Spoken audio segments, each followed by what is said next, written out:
Good to go? All right. Welcome, everybody, to Season 3, Episode 15 of The Movement. The Movement. We are officially alive and ready to get this show on the road. Looking forward to today's show. You know, very educational purpose show today. We're going to learn a lot about AI, you know, artificial intelligence, for those that didn't know what AI stood for. And we're going to just hear what we have to say. We got the right person in the building to discuss it. But before we introduce the guests, let me go ahead and give a shout out to the other people who are in the building, which is shout out to Ramzi Ali in the back on the ones and twos, as always, doing his thing. We appreciate him and all that he does. To the right of me, you got Hamza T with some new specs, looking like a professional. You know, once he starts doing this podcast, it changes your life, man. It changes your life. So now he gets rocking them shades. You got Yusuf T to the right of me, ready to give his ones and twos on AI as well. Tell us about how he passed high school using AI his whole life. Sure. Of course, you got myself, Omar T. And then to the left of me, we have Azer Khan is in the building. You know, shout out to Azer. He is, our neighbor. You know what I'm saying? Got to get a chance to know him, and we're going to let him introduce himself a little bit more as we move on during the show. First of all, be sure to follow us on all of our socials. You have YouTube, Facebook, Instagram, and TikTok, all under Oz Media. You can listen to this show later on Apple and Spotify podcasts under Oz Media. If you want to call in, you have a question about artificial intelligence, the number is 313-306-1750. Again, 313-306-1750. Feel free to call in anytime you like. We got to give a shout out to the sponsors as well. Balkan House, Juice Box, Qahwah House, BC Adhesives, Specialty Medical Center, Hanley International Academy, and Sidr Bees. We're going to start off with the best honey around, which is Sidr Bees. If you're ever in need of honey, make sure you hit up Sidr Bees. So shout out to Sidr Bees, and then we're going to officially get the show on the road. All right, Yusuf, it looks like we have a little dilemma in our hands. We have this deliciously smelling sabaya right in front of us, but it looks like we're missing one important thing. Yeah, it looks like we're missing some asal, some honey. And you know where the best place to go to for honey? That is Sidr Bees. Sidr Bees is a remarkable company that stands at the forefront of the honey industry. With an unwavering commitment to quality, being authentic, and sustainability, Sidr Bees has carved its name as a trusted provider of premium honey products. The company's dedication to preserving the purity of honey is evident in every jar they produce. Sidr Bees sets a standard that goes beyond taste. It's a brand that captures nature's essence and brings it to the discerning consumers who appreciate the true goodness that honey offers. Sidr Bees is not just a honey company, it's a testament to the beauty of nature and the passion to deliver excellence in every drop. Okay. No. Theaters, Imagine? Yeah, no, not Imagine. Dearborn. Yeah, what's it called? Yeah, I forgot. Ford Theater or something? I mean, I don't know. The drive-in? Civic Center. Civic Center. Yeah, that's he's talking about the University of Michigan game. We got a couple people chiming in. Shout out to Nader Al-Abid. He said this is going to be a nice show. Nader, super duper elite. Happy birthday, Nader. By the way, happy birthday, Nader. Is it a birthday? No, it's not his birthday, but I don't know. I guess they're doing this joke where he's saying it's his birthday. All right. So let me go ahead and introduce Azer Khan in the building. He's the product management leader for IBM. So, we didn't just bring a guy on here just to talk from the top of his head. He works with AI. If I'm correct, it's pretty much every day. Every day you use AI every day, and you kind of study it and work with it. So first of all, can you tell us a little bit about yourself? I know I kind of told people what you do for a living, or just anything you'd like to mention, from the moment you were born till now, something you'd like to share, Azer. What I like to share. So let's talk about AI. I've been working with AI since I can remember, my whole career. In some way, I've been building AI. I've been thinking about it since ChatGPT version 1, you could say, right? Which is what year? 6 years. Oh, okay. Yeah. It's been like 2015, 2016. That's when it started getting popular. So since that time, I was thinking about how I can sell AI, and that brought us to today. I'm not going to say we created the ChatGPT buzz or anything, but that's when it got into the limelight, absolute limelight. So lucky time for people like me. Yeah. I work with it every day. I think about, especially in my day job, how to sell AI. Like, talking about it is easy. Using it on simple websites is easy. But big businesses using it for thousands and thousands of customers, that's no joke. Yeah. So we're going to get into that. Yeah. but that's some of the highlights I would say. Interesting. Nice way to start us up. You know what I'm saying? Yeah. So the first question I want to start off with is, the basic question, has AI officially taken over our lives, or are we on the trend of that happening? Like where are we in the AI world? Because I feel like we just getting started. It's both. It's the trend, so it's going to get even crazier. But now you know my answer. Totally taking over our lives. And I categorize it in really two ways. It's when you think about yourself as a person, it's things that are voluntary and things that are involuntary. So when you think about voluntary, we were just chatting, right? Finishing high school using ChatGPT, that's voluntary. You went, heard something, found a tool, started using it, and started bringing that AI value into your life. Then involuntary is you use Instagram, Snapchat, Facebook. Now if you go into Snapchat, there's the AI assistant, right? Mm-hmm. Instagram has the same thing. Google, you make a Google search, it's there. But think even deeper, right? AI is not just the conversation stuff. It's not just, hey, how are you? I'm good. I'm an AI. If you think about even Amazon and any place that you make any purchasing decision, any feed that you look into, it's all AI based. And it's just TikTok is the huge example, right, of our times. It's just been designed to cater to things that people like you and me, what we prefer, what we are interested in. And that's what it's going to show you back to back. And so you see people around you, right, using TikTok all day. That's just an example. So it has already taken over our lives.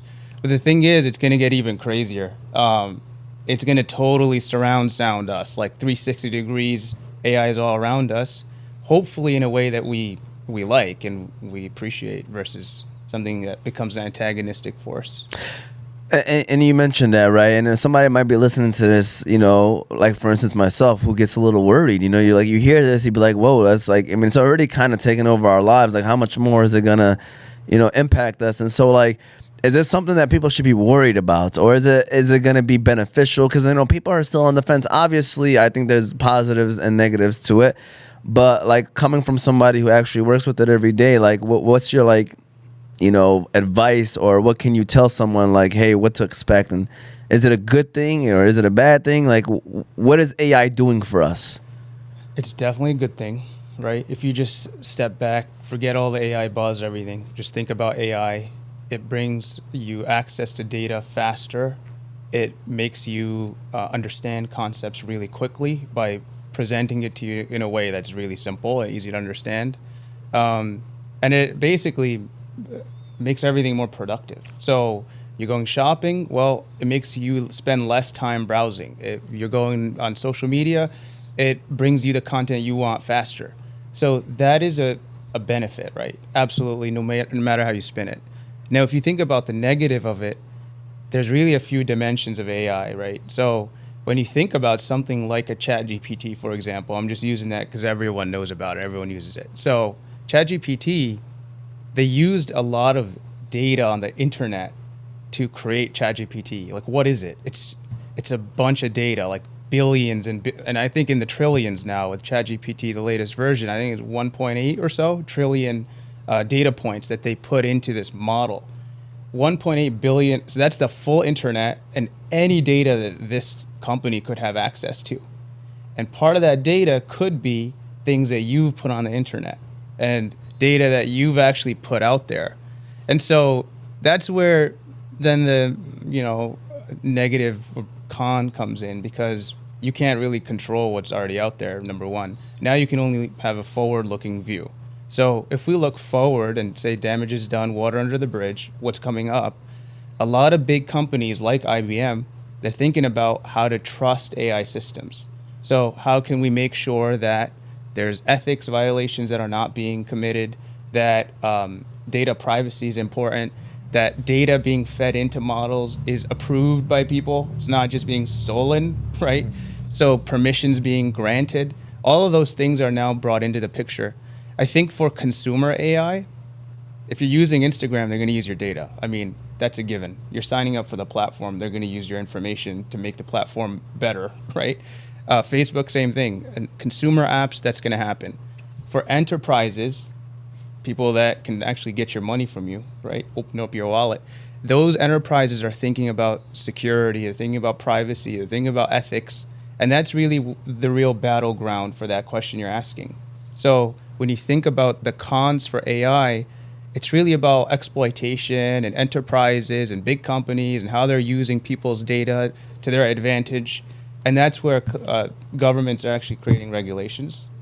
They're putting roadblocks between companies that are just had open access to data and putting roadblocks in place and saying, no, wait, you can't just take everyone's data and start using it. So that's really where it will end up. It will play out in the government field and regulations. And today, like, you couldn't say there's a strong regulation system for AI, right? There is for telco. If you decide to set up a drone here, someone's going to find out, right? If you set up an operation, people are going to know. They're going to put you into some standards and framework and say, oh, well, you're violating that, you're violating. But for AI, it's nothing like that today. So again, that's not something I think consumers they won't fight that fight, but it'll be companies like Facebook, like Meta, now Instagram, which they own, YouTube, Google, all these other companies, they're having that fight with regulators, with the government, and eventually, hopefully, we'll have some framework for how to properly deploy and build AI systems into society. And that will have trickle-down effects on us, right? Yeah. So then 5 years, not even 5 years, 2 years from now, hopefully, when you then sign on ChatGPT, hopefully there's a sense of privacy and ethics and confidence you have in the platform, which I think I sense you don't have it today. Yeah, I can definitely agree with that. And it's very interesting to hear. I mean, Hamza, what are your thoughts on just AI in general? And be honest, like, what have you done, at least knowingly, like, what have you done with AI in terms of, like, using it, if you have done so? Man, AI, I mean, there's goods and bad sides to everything, obviously, but, you know, I'm taking advantage of the AI itself, you know, like, if it's given to me on the internet, I'm going to use it.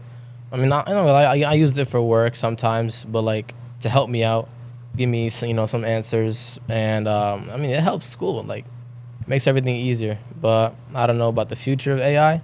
Scary, but, you know, we'll see what happens. Yusuf, what are your thoughts? You know, when I hear of AI, you know, artificial intelligence, I always think of that movie with Will Smith, you know, iRobot. Yeah, me too. Then, I feel like a lot of people do. yeah, and then because it's crazy, because I went to Somerset Mall not too long ago, and then they had this like Tesla room, and they have a Tesla bot. You know, that's gonna come. I don't know if you've ever heard of it. Of course. But it looks just like the movie. The bot literally. For real? Yeah, it looks crazy. And I was just thinking, but with AI though, to think about it, you know, I'm for it. You know, with any technology, you know, upgrade, really. But as long as it's for safety, nothing crazy, as you mentioned. But yeah, with my experience with AI, I've never used ChatGPT. The only thing that I'd probably use AI for was That boy said he never used ChatGPT. That's a new lie. That's a new lie of 2024 or 2023. I've never used it, bro. Anybody that ever says I have never used ChatGPT, I've never used it. I promise cap. you. That's I don't even cap. know how to even log into it. Is it a website? I promise. look at Is it. it an app? I don't know. There's apps, websites, everything. Okay, because I promise you I've never used ChatGPT, whatever. But the only time I probably use AI is when you mentioned earlier when you were speaking, like those AI on those apps, like for example Snapchat or Instagram. You just text it, even WhatsApp. Now remember that group? Yeah, I was gonna say shout out to the WhatsApp Meta AI thing, man. They're very kind. You know what I'm saying? the WhatsApp AI, it's a very kind person, whoever or artificial intelligence. Yeah, man. But with AI, man, it will grow continually, fast, expeditiously, and I just hope nothing crazy happens. So. Listen, AI, it's one of those things where we can't go back. You know what I'm saying? We can't go backwards. It's here. And the thing is, too many people have bought into it to the point where you're not, it's AI, from this point forward. You know what I'm saying? And Yeah. One comment I'll make on the iRobot thing, and I think Elon Musk, Yeah. he has like many companies, but one of them is this Optimus robot. So it's like a humanoid robot. And the thing is, the closer you get to things that humans recognize as being their own, let's say like walking, talking, looking like this, we consider our own. The closer you get to that, the scarier it gets. And then the more of these like companies try to sell views, right? iRobot, they're selling views. who said, like, there's a million possible scenarios. How do we end up on iRobot is just gonna like kill everyone, right? That's sensationalism, right? There is a fear though that we think about like every day, right? We think about how can we mitigate that risk and make sure safety is baked into these systems, especially when you get into robotics. These are heavy machinery sometimes. And forget like humanoids walking among people. There's so many factories that are using robots and so many people interacting with those robots. And it's really a human robot partnership that's happening. I mean, we could do this podcast at like the GM plant. We'd probably see on the assembly floor how many robots are being used. That's another like vector for a risk. But again, if you look at the code for those robots, like it's almost impossible for them to harm anything. And that's how we got to think about it. Not like these rogue things that are just going to take over the world. So what you're trying to I say? want to make fun of him though. He's probably using the those gimmick apps in the App Store. Yeah. He doesn't recognize it's ChatGPT, but he's like, No, I promise you I don't, man. he's like, write this. None of that. You know, I don't. bro. First of all, you use Instagram, Yeah. Facebook. So. Okay, that's what I mentioned. Oh, okay. Okay. Oh, the funny thing also. Ain't nothing wrong with using ChatGPT, by the way. Like, that's what I- you know what But I'm then saying? why'd you Like, guys come for me for not saying I didn't use it? You guys- because I mean, I'm because so like shocked. there's like this, you know, Almost everybody shocked. uses it, My bro. life, bro. Almost I've everybody never uses used it. ChatGPT, bro. All right, you probably use something different. You know why? That gives you AI. The main reason why I haven't used it is because I always thought it was like, I can always get caught up for it. That's the main reason. I just never used it. Yeah, I mean, listen, I literally started using ChatGPT like 4 or 5 months ago. Once I learned about it, and once I learned how much it can provide you, I'm gonna be honest with you, you're missing out. You know, ChatGPT is where it's at. You know, like you get so I've much seen on information like TikTok, this. People ask whatever ChatGPT, whatever a question, it just gives you. A photographer was telling me how photos, like, That. oh my god, photos, yeah. videos, and how, like, dude, you don't know what's a real photo anymore because of AI. Like, catch me off guard all the time. yeah, like, and we were trying to talk about this, and she was a little worried, like, because of the fact that, like, the art, like, someone can be at home doing the same photos that someone is doing, like, in the wilderness, and it's crazy. Like, and then that person's just at home doing it, but. I mean, that's part of life. You were saying something though. You were. I don't feel like you were about to say something. Oh, I was going to say that, like, when you think about something like ChatGPT or like a model that they're called AI models, but let's say the thing on Instagram, that's hosted on a company's servers, but that interface can be put into any application. So my joke about like a gimmick app you download from the App Store, they could be using ChatGPT, but they just embed it into their own stuff. Yeah. And Which they that's probably where- are using They ChatGPT. probably are. Yeah. And that's where you're going to see a lot of the AI stuff come around, which is businesses that have applications that already exist. There's probably applications for like recording stuff or photography. They're going to just embed AI that already exists, like through ChatGPT or another source like Meta or IBM, directly into the application. And you won't ever interact with Meta. You won't ever interact with Microsoft, but it's in there in your Adobe Photoshop or whatever. That's how they're thinking about it now. So how has AI I know you kind of touched on this, but how has it evolved over the years? And like, what were some like big breakthroughs or milestones to get us to where it's at today? I know you were telling me there's like different kind of chat GPTs from the, like, what was it like in the beginning until like now? Like, because I don't know what was it like in the beginning. So, like, brief history, I'm not a historian, so I'm Yeah. factually incorrect. Just don't hold me to it. But before 1950, there's a guy named Alan Turing. And Alan Turing, he created something called the Imitation Game, and it's a movie now. But he created this thing called the Turing test, which is when you interact with a system that's artificial, can you as a human detect that it's not a human? And if, for example, you're using one of these applications, are you able to tell that it's not a human on the other side? So that's the big Question. philosophical question Yeah. he came up with. I think around 1956, that was it was the first mention of artificial intelligence. There was a conference at Dartmouth College, a bunch of researchers. They were the first to really bring this word into the public sphere, which is artificial intelligence. Then you have a bunch of breakthroughs. In the beginning, let's just categorize, right? Simplify. In the beginning, there were primarily things called expert systems. Expert systems are systems that are based off of if-then rules. So if you've ever coded or even thought about coding in your life, you've heard of an if statement. And how it plays out in your daily life is like, you think you enter a room. If the room is hot, you turn down the heat. That's an if-then statement. Yeah. You could codify that into a computer. And then you could stack on rules on top of rules. So you can think about that simple action. You can think about if my energy sensor is telling me it's low, I need to go nourish myself. And then in order to nourish myself, I need to either go to the fridge or I need to purchase food. These are all if-then statements. They get stacked and stacked and stacked on top of each other.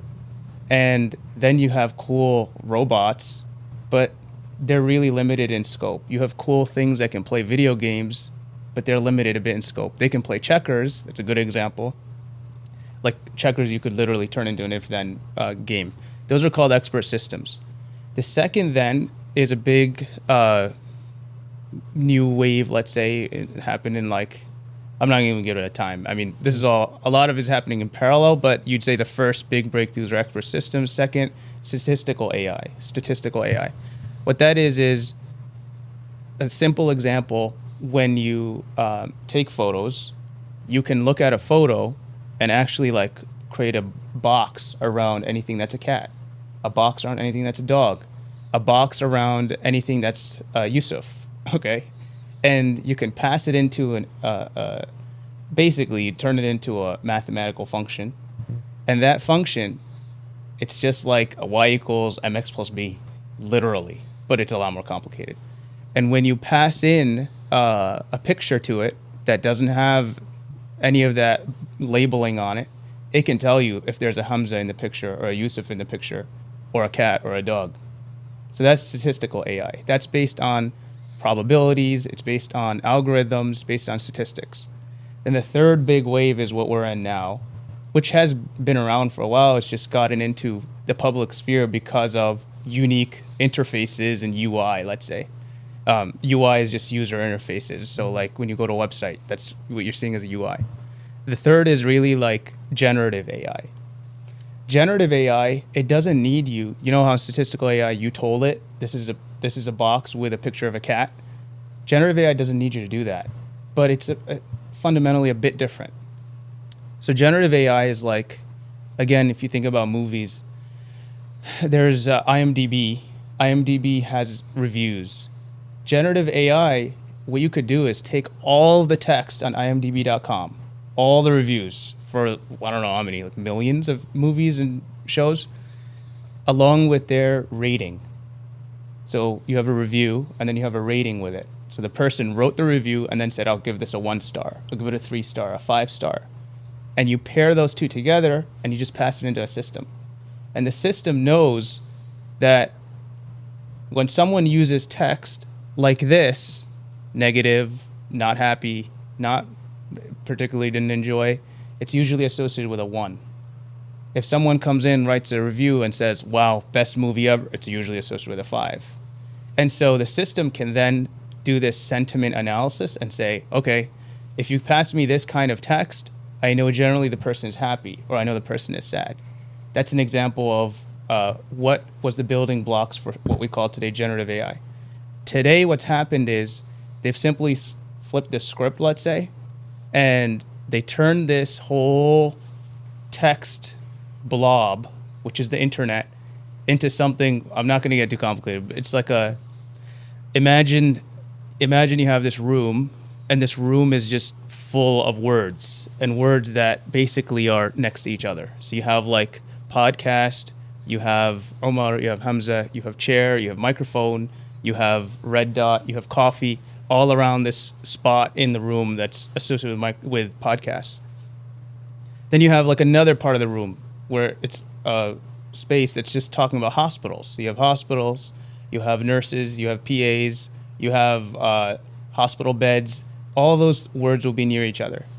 The way you think about ChatGPT and generative AI today is when you write it something, think about it like as a human, right? It will mentally associate what you wrote with a space in the room.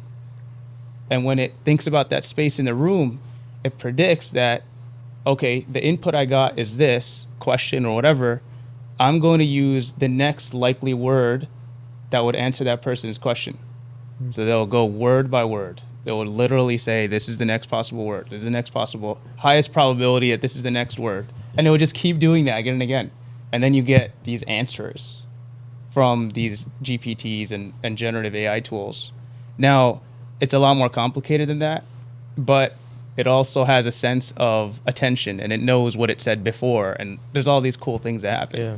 But basically, that's how now we're in a generative AI world where you don't need to go through all this legwork of telling it, this is the right word to respond, this is the right answer, this is the right picture. It just does it and detects it automatically based on information we have in the world. I'll give you one more example. Today, generative AI is really good at writing code. So if you're a computer science student, you can literally ask it to write your code for your assignment. It'll probably do a better job than you can. Now, how does it get that data? How does it know to do that? There's websites that are full of forums, for example, Stack Overflow, if I have any students on the thing.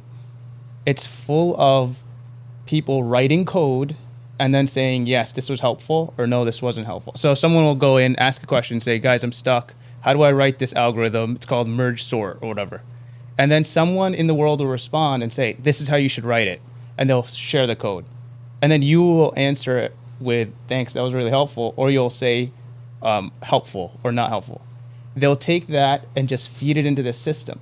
Mm-hmm. And so now the system knows what good code looks like and what bad code looks like. So if you ask it a similar question, it'll be able to associate the two together and turn it into an answer. So it's the most mind-boggling stuff you could think of. Another example is customer service, right? How much data the companies have about customer service? I bought these pants from Lululemon the other day, and I was thinking, like, wow, they have this online, like, virtual assistant thing where you just open a chat with them, you just start talking. And it says, and it's clearly a person, they have typos and stuff, but it's just a chat interface. Now, how many of those have happened in the past? Every day, there's probably hundreds, thousands of those interactions. And then in the end, the person says, yes, this was a useful interaction.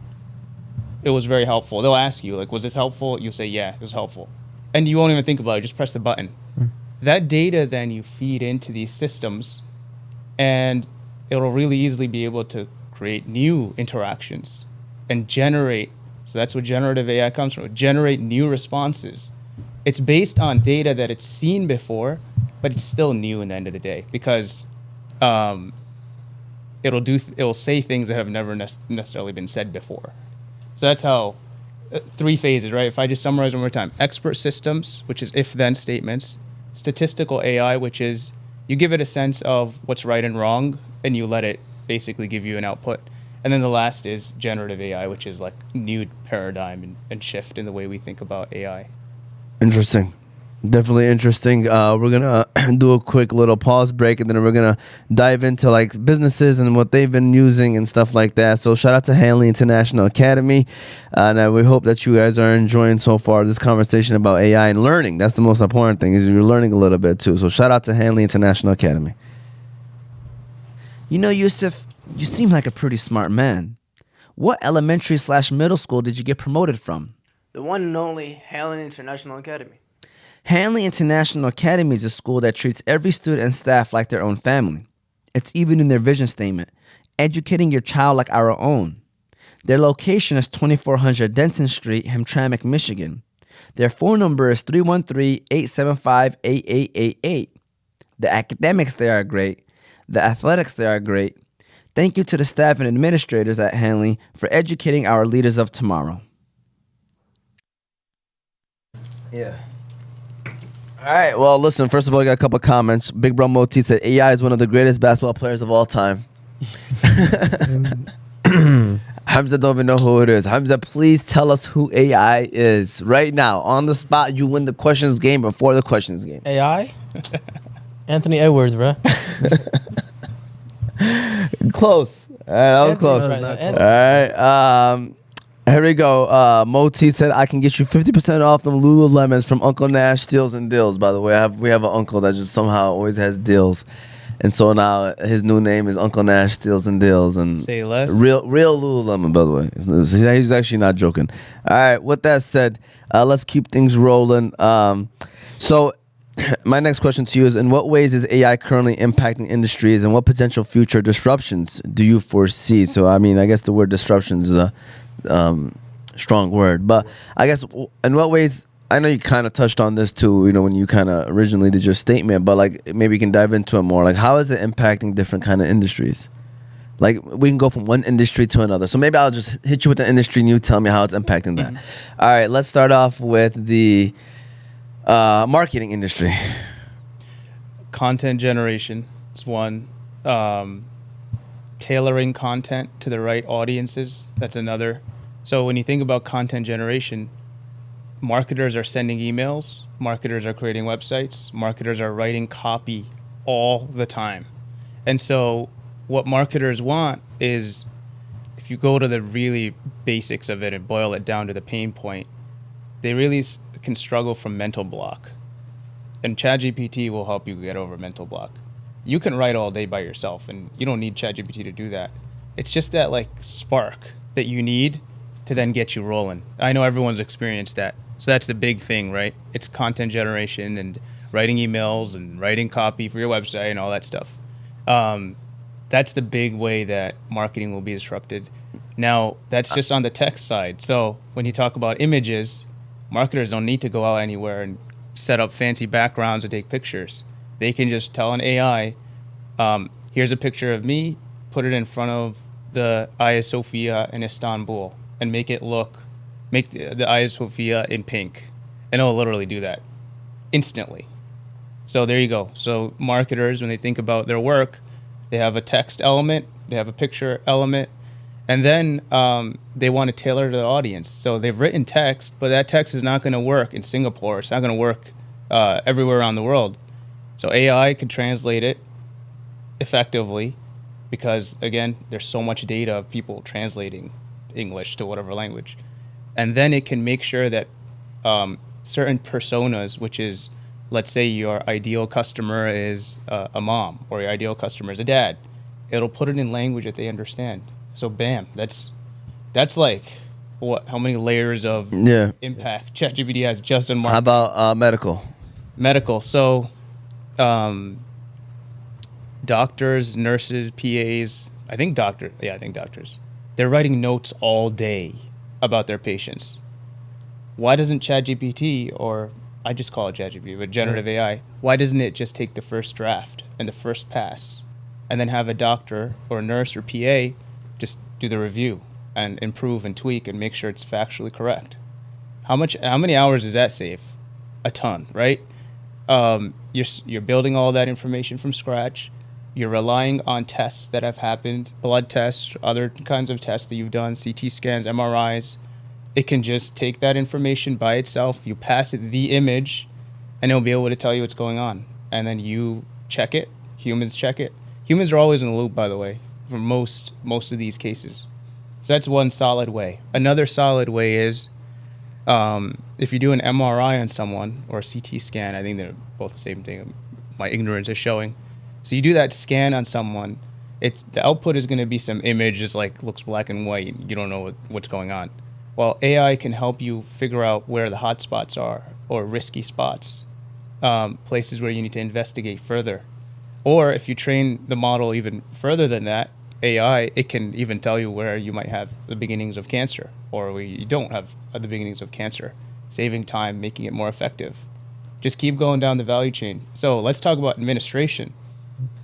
People that come into offices, well, using AI, you can just look at how many people are coming in, make sure that they've signed in advance. You probably have some database. Like, they have information about you that you're filling out on that piece of paper that you don't even, like, you don't need to fill that out. You're just doing it. I still don't know why. They can automatically pull that, build a summary of you. They could even predict what possible cases you're coming in for based on information about your population. Like, it's likely a cold or likely this or that, and plan for that in advance. How many cases of COVID have happened because someone walked in with COVID and the doctor just had no clue, right? You can get really, and I'm purposely getting really imaginative just to like throw ideas out. There's a lot of ways you can use it. In the end, the business value people will get is increased productivity.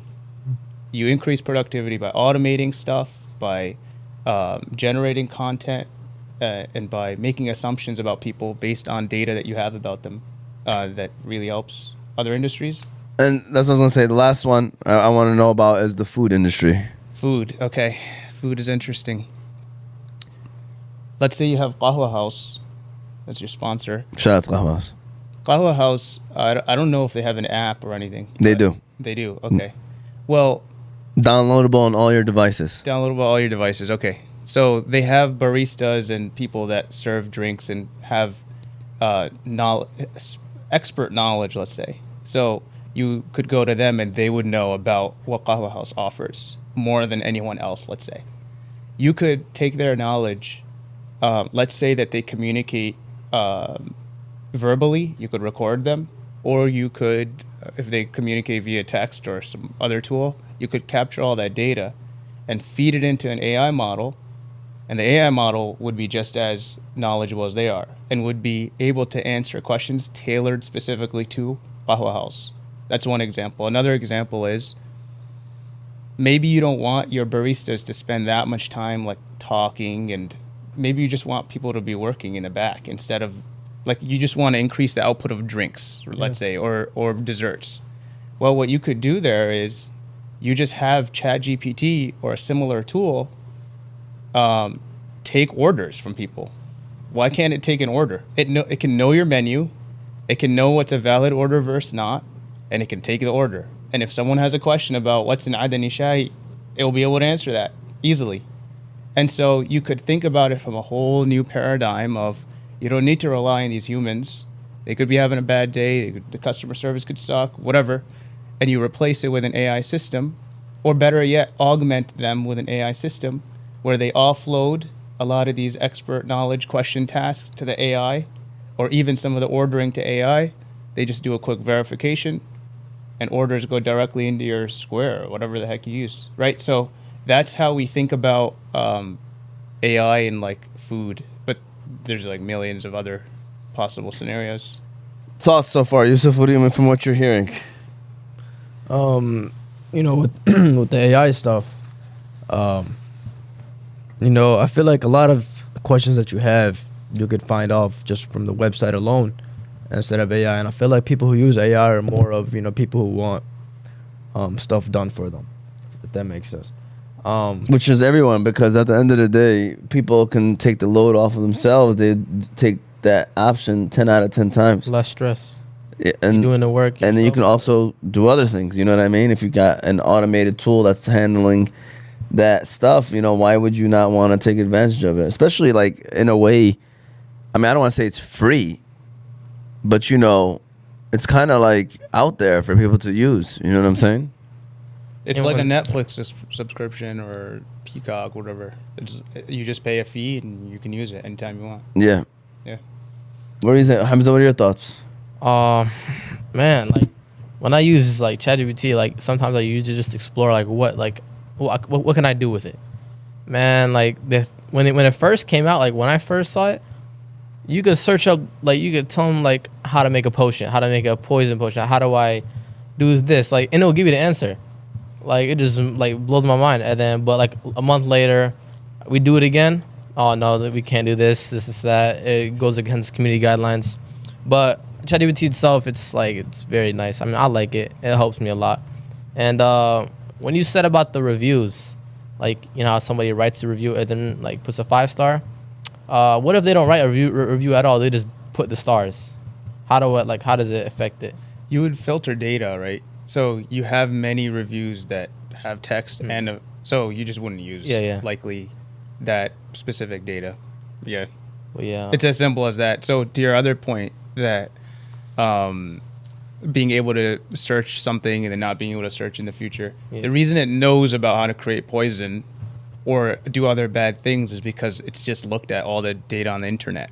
Yeah. So if you removed all the data from the internet that's biased or has ethical concerns or XYZ legal concerns, it wouldn't even know how to it wouldn't recognize your question. It would probably hallucinate something. Yeah. And speaking of that bias and ethical considerations, that's kind of leads to my next question. So, like, what are your thoughts on that? Like, you know, can you explain the ethical considerations surrounding AI, especially, you know, when regarding to privacy and, you know, I guess bias and even job displacement, you know, because people are worried, like, yo, are these AI robot things going to take over, you know, all these jobs? And so how does AI deal with bias and privacy? I know you kind of touched on the privacy part, but maybe even job displacement when people are worried about it. Yeah, we talk about privacy. I think we understand. So bias. Let's talk about bias real quick. So remember when I told you, like, imagine all the words are just in the room, and when you say a concept, it'll go to a certain area of the room. Well, think about nurses and think about doctors. What is the bias in the data? The bias in the data is, that's probably not the right way to say it. So if I just search like nurse and I say, bring me a close association with nurse, it'd probably bring woman. Because in the data and the way that it's like, the data it's been fed, nurses are associated with women. Now you're about to have us canceled now because people well, are. I'm just messing with you, by the way. I agree with you, and I understand what you're saying. Doctor, same thing. You search doctors, primarily going to associate, or the word men will be closer to the word doctor than the word woman. Yeah. And so when I said, like, there's people fighting for this, I heard about this in 2020 or something. And people have been thinking about it for a while. Like, how can we make sure data that's under feeding these systems is clean from bias? And there's also bias across race, all this other stuff. So that's one element. And then job displacement is another. So I think, like, I used to say, oh, jobs will not be displaced, but I think that's not true. So I think jobs will be displaced, but what it will force society to do is just think about different jobs that can specialize skills and how to, like, be more knowledge oriented. There's some, like, knowledge and associations you can make that ChatGPT can't really make. It'll be pretty dumb about it. Like, on the emotional level, for example, if you brought ChatGPT as a person, that robot, it would be really bad at, like, figuring out who's friends with who and what it should say to someone to make them like them and all that stuff. Like, it would be really not convincing, let's say. It would just be a pretty interesting robot. Those kinds of things, specifically EQ stuff, emotional intelligence stuff, will be a really unique differentiator. Think about leadership. When you need to lead a group of people and similar concepts, ChatGPT is not going to be a leader of anyone because you need to be convincing, you need to be persuasive, you need to be have a certain presence, and ChatGPT won't have that. And we know it won't have that. No one will really associate Optimus, the robot, with a leader. So that's an example of where jobs will start to basically be displaced into, if I rephrase your statement. So people will start getting really good at EQ stuff. And just quickly, right, the IQ stuff, before writing code was just the coolest, smartest thing you could ever do. But now, like, they're not as special. People that write code are not as special. Basically, like, you can have ChatGPT replace half your developer department. No one would blink an eye because you just have like 5-10 people relying on ChatGPT and other similar tools, and they just do a even better job. They call it a 10x developer. You could literally get rid of most people and just be 10x, have 10x developers, and you're good. That's an example. And one thing, right? I keep saying ChatGPT. That's not the ultimate. Like, there's over like 400,000 of similar different AI models that people are using. And when you think about specifically, is a good point. When you think about specifically ChatGPT, they have not really told you what data they've trained on. There's no website you could go to find out what specific data has been put into that model. If there's other companies, surprisingly Meta has released models where it will tell you where its data has come from. IBM has models that will tell you, like, to the T. This is where the data has come from. This is when it was captured. We guarantee that. And so companies are thinking differently about the whole process. Interestingly, I was talking to a hospital leader a few weeks ago for work, and he was telling me, like, okay, you're going to secure my data. This tells you how interesting people and imaginative people are. So he didn't really touch ChatGPT, maybe like Yusuf. He was like, you're going to use my data. Maybe, though. Maybe, yeah. Maybe. He said, you're using my data. Now, can you guarantee the output of my AI model? So, like, if it answers me, I want to protect its answer because it used data I gave it from a hospital chain, like MRI data that only I have and no other hospital has in the way that I do. It's using that to create an answer. Can you protect that? And that's like the kind of questions people are asking. This is an advanced area now. It's the effects will be everywhere soon. Which kind of leads to my last question. Maybe you can answer two questions in one in a way. So do you think it will get to a point where it can be protected? And then maybe in the top of your head, just list off the top things right now, the top programs, the top industries that AI is like being used right now, like, you know, daily.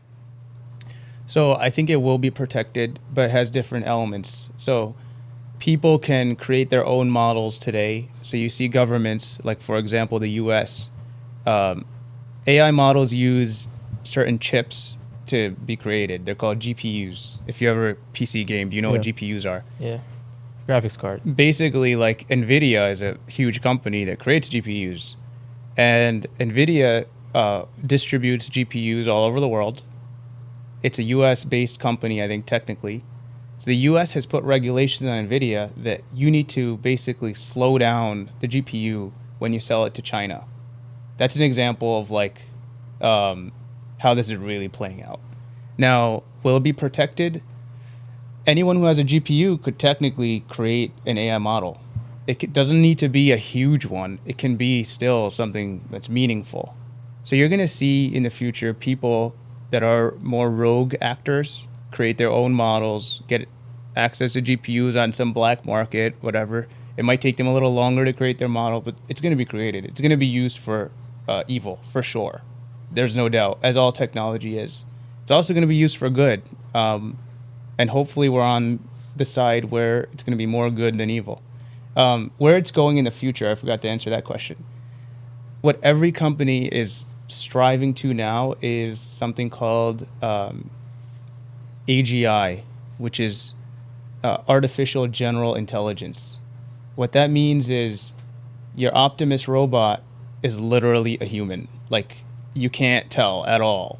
It's called artificial general intelligence, meaning that it's now almost exceeded the ability of an average human, and it can be perceived as just an equal as any one of us. It can answer any question, given enough research that it does by itself.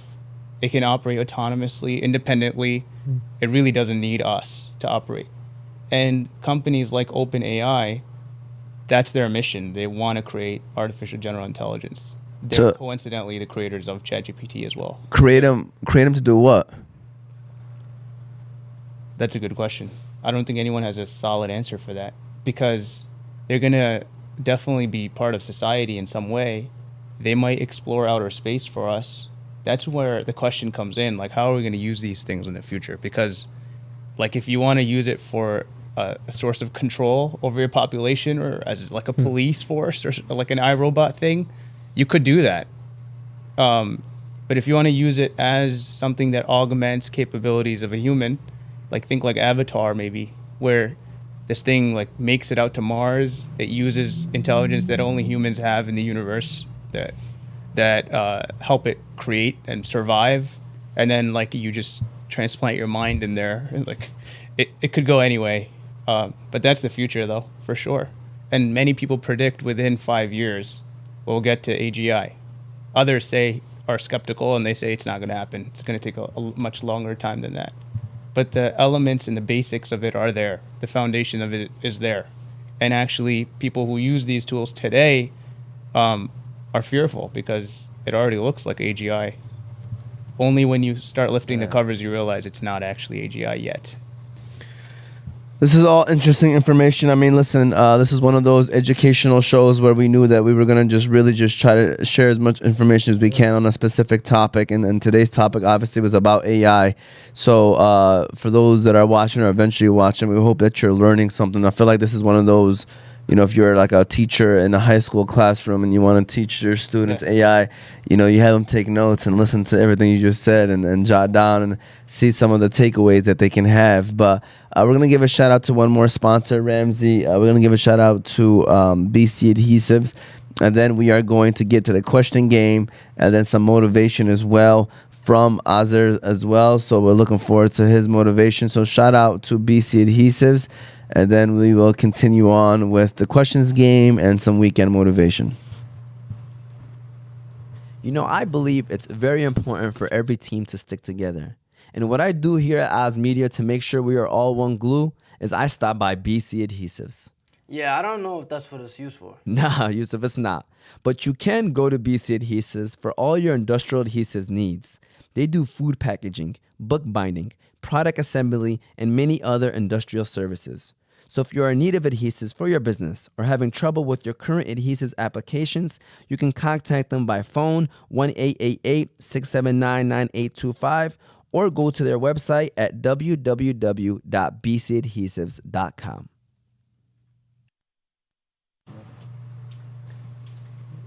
All right, Yusuf is showing us this picture right here of what he saw at Somerset. Muaz said, Assalamu alaikum, my birthday is 3 more days, alhamdulillah, happy early birthday, Muaz, former student of mine. Qamar Zindani says, salam all, happy new year 2024, happy new year to you too as well, Qamar, we appreciate you. So now, questions games, get these buzzers ready. Listen guys, some of the information you shared, we're going to argue of some of these answers right here, right? Because I got these answers from online and yeah, you're going to see what I'm talking about. So whatever happens, happens. All right, basically, you got to let me finish the question because they're going to yell at me saying that they didn't let them finish. And so you hit the buzzer. So let me finish the question. Then you hit the buzzer. Put the buzzer over there. You're not on teams. Everybody's separate right now because it's 3. It's odd number. All right. And if you get it right, you get a point. You get it wrong, you get a minus point. So if you don't know the answer, don't hit the buzzer. Believe it or not, this is going to be one of the easiest ones. It's all true and false. So if you do hit the buzzer, you just got a 50% chance. Just like how you had a 50% chance to get AI. And by the way, do you know who AI is? Yeah, man. Who? Come on, man. This guy thinks I don't know who AI is, bro. I want to know. You disrespecting me, bro? Come on, man. We're trying to keep things rolling. Come on, man. Best guard, bro, of all time. Andre Iguodala? Allen Iverson, man. Allen Iverson. Good job. All right. I said you were close. You had the letter A in there, so it was close. All right, here we go. True or false? Number 1. AI will make human labor obsolete. Who hit that? All right. True.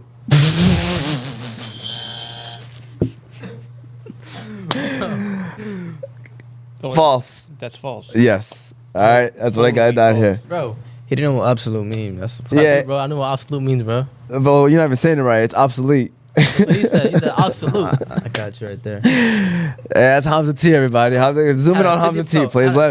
Hey, you know, we got to get 2 sounds in here. We got to get Uncle Eddie's ch-ch-ch-choop, right? Okay. And then we got to get Hamza's. All right? So, Hamza, if you want to record that sound later on after the show, please do that. All right? Because that was the perfect time for it. Number 2. Hamza's at -1, by the way. True or false? AI is approaching human intelligence. Come on. Azer. Yes. Yo, I hit that. True. True. That is first, correct. man. I don't know. We got to see right here. Replay. Okay. Replay. Here we go. Replay. It's a little delayed over here.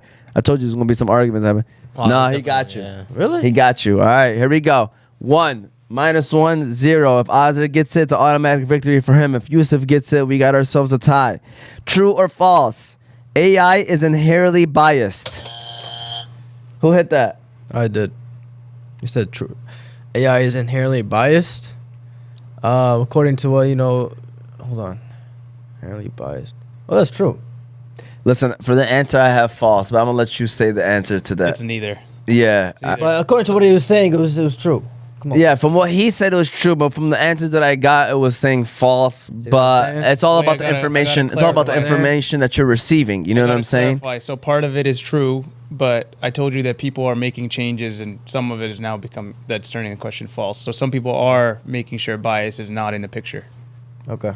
Others are it's still baked into their systems. So The how? answer is like neither. All right. So Today. you still stay at 0. So you finish in second place. Azer finishes in first place because all I got is 3 questions. Or All he right. gets 0.5. All right, 0.5. There you go. And then Hamza T, that's another perfect time to hit us with the, but it's okay. All right, with that said, first of all, shout out to Azer. We thank you for everything that you've done. You know, now we usually end the show with weekend motivation. You know, weekend motivation, it doesn't necessarily have to be about AI. It could just be about anything in life. You know what I'm saying? But if you have an AI one, you know, prepare it. While you get that ready, can you also, like, I want to get a clip because I'm debating of what clip I should do. And obviously, your weekend motivation who have nothing, maybe has nothing to do with AI, and I don't want to post that because our whole show is about AI. You know, think of a quote. I'm gonna ask you one more time. Will AI? Should people be afraid of AI? You know, try to come up with a 1-minute answer. I know you kind of talked about this, but maybe a 1-minute answer. Maybe I could pull it up as a clip as well. Okay. All right. Before we do that, though, if you're watching at home, be sure to follow us on all of our socials: YouTube, Facebook, Instagram, all under Oz Media, and TikTok as well. You can listen to the show later on Apple and Spotify podcasts under Oz Media. Shout out to the sponsors, like we mentioned before. We got Hanley International Academy, Juice Box, Balkan House, Qahwah House, BC Adhesives, Specialty Medical Center, and Sidr Bees. We appreciate them. With that said, Azer, let's start off with the first question, and that is, you know, should people be fearful of artificial intelligence? People shouldn't be fearful of artificial intelligence or AI. It's a tool that's coming to really help you. It's going to help increase your productivity. So think of it as something that will help you increase productivity. You should be safe. If you think of it as your girlfriend, it's probably not the right way to think about AI. If you think of it as about it as a tool, can we re-record this? Yeah, it's all I right. don't know what the heck is happening. Yeah, it's all right, but just know we're live too on YouTube anyways. I don't mind, just for the snippet. Yeah, you just know? for the snippet, for sure. Sorry, I put you on the spot, man. I'm sorry. You good, man, but go ahead. All right, so should people be afraid of artificial intelligence? People should not be afraid of artificial intelligence. Okay? So think about it as a tool to help you increase your productivity. And think about it as something that other companies are also using to increase productivity and access to information faster to make your life easier. There are different ways to think about AI. If you think about it as your girlfriend, it's probably not the right use of it. You're going to get into some trouble. You're going to have to see a therapist, which people have already. If you think about it as a source of evil, as a source to do illegal activities, then of course you should be fearful of AI. So be an advocate for people around you. Make sure that they're thinking about AI as a source, a tool for good, and a tool for productivity, and a tool for improving lives. And it's a culture thing. It's not a technology thing, actually. That's what I would say. Perfect. That was exactly 1 minute as well. And then my next question to you is weekend motivation. That's how we kind of close out the show, trying to help the audience get through this weekend with some positive thinking and positive mindset. So what kind of weekend motivation you got for us, Azer? Get to work. That's my weekend motivation. I was reading this story about Tiger Woods where someone's nervous on the golf court and they go to Tiger Woods and they're like, I'm nervous. Like, what do you do? He said, get to work. And I'll add one more thing to that, which is more sophisticated. So I'm a big fan of Arabic poetry. And there's a poet named Mutanabbi, Abu Tayyib Mutanabbi. He says, على قدر أهل العزم تأتي العزائم وتأتي على قدر الكرام المكارم وتعظم في عين الصغير صغارها وتصغر في عين العظيم العظائم. So the homework is to figure out the first 2 couplets, but I'm going to explain the second 2. In the eyes of small people, little deeds seem big, but in the eyes of great people, big deeds, huge deeds seem really small. So that's what I think about. Weekend motivation.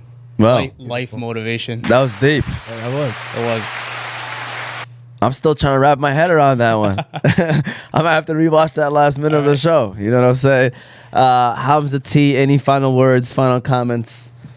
Good show. I like the artificial intelligence. I feel like, it's room There's room for improvement on it, but I will continue to use it to my advantage. I mean, for sure. I like he basically wrapped it up in that 1 minute is, use it, for what you need and obviously to help whatever it is you're trying to get through, whether if it's a company or an assignment or a paper that you have to submit. If you use it for those reasons, you'll see the benefits of it. If you use it for the wrong reasons, which we didn't even dive into girlfriends, because that is, I've heard stories of these robot things that people actually, which is crazy, but we don't have to dive into that too much. But yeah, that's interesting. But Yusuf, what are your thoughts? First things first, Azer, thank you for coming on. Appreciate it. AI, man, I'm gonna for sure, check into that Chat GPT stuff. I'm gonna see, because you guys You're are so late. You gotta make. I mean, yeah, I when I started it, I couldn't believe it. Like people were telling me like they've been doing it for years, and I was like, what the heck? Using it It's since so 11th late. grade. So late, for real. I've been using it It's since very 11th grade. late. Yeah, we're considered late. Years. But I'm gonna continue on. I always look up stuff, see updates, what they do with it, and I'm excited for it, man. I'm not really too worried on any of the negatives, but I'm always hoping for the best. With that. Azer, any final comments? No, just keep staying on top of the news about it. Learn as much as you can. Just read. That's what everyone should do. And as you keep reading, getting deeper, you'll get more deeper perspectives on it. And so you won't buy into the Hollywood stuff and the fake stuff and the sensationalism. Mm-hmm. You're going to understand what it is. And then once you understand what it is, you'll be able to use it. And Love improve it. your life. Yep. Love it. Thank you, Azer, for coming on today. Again, this was season 3, episode 15 of The Movement. The movement. We will be back again live, I believe I think it's the following week. We'll be back again live the following week, so be sure to tune in. We appreciate your support, everyone. We hope that you enjoyed this episode. Be safe, and we'll see you.